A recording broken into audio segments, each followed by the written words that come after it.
صحابہ کے علاوہ کوئی ایسی جماعت نہیں ہے کہ جو ہدایت یافتہ ہو. صحابہ کرام کو حضور صلی اللہ علیہ وسلم نے ایسے پالا پوسا اور ایسے ان کی تربیت کی.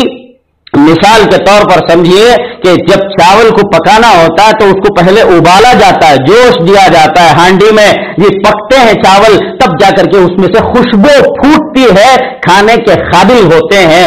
بالکل اسی طریقے سے سرکار دو عالم صلی اللہ علیہ وسلم نے بھی حضرات صحابہ کرام کی ایسی پرورش فرمائی کہ ان کی خوشبو چہاردانگی عالم کے اندر پھیل گئی اور وہ جو ہے قابل اقتدا بن گئے ساری دنیا کے لیے, اور ایسے لائق بنے اور ایسے قابل بنے کہ ان پر جو ہے فرشتے بھی ناز کرنے لگے, اللہ بھی ناز کرتا.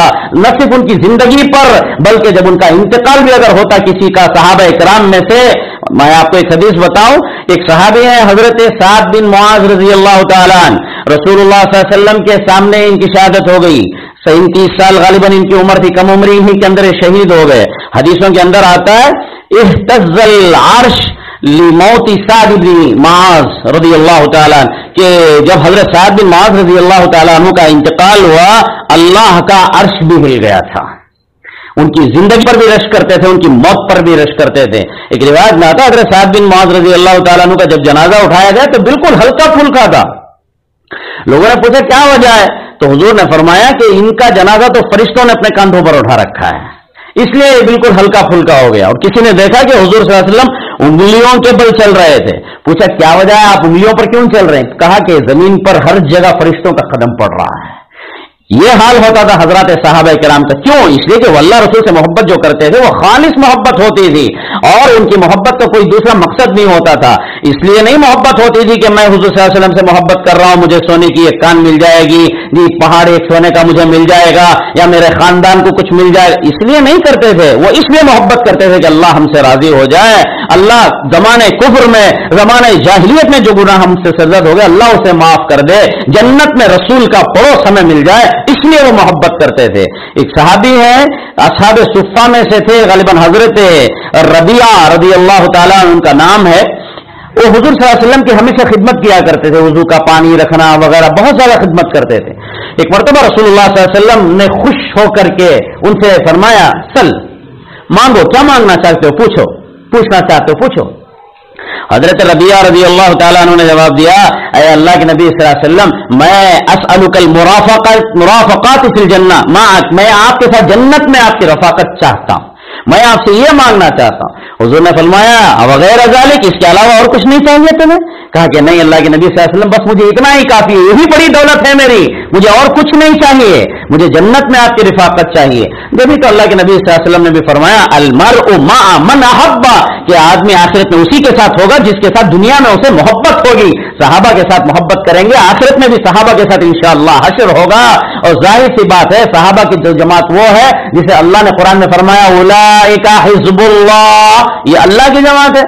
اب اللہ کی جماعت ہے تو ظاہر سی بات ہے اس کی قیادت تو رسول اللہ صلی اللہ علیہ وسلم کے دست مبارک میں ہوگی. اس لیے ہمیں حضرات صحابہ کرام کے نقش و قدم پر چلنا ہے. جی اب صحابہ کے نقش و قدم پر چلنے کا مطلب کیا ہے؟ ہماری زندگی ان کے مطابق گزارنا ہے.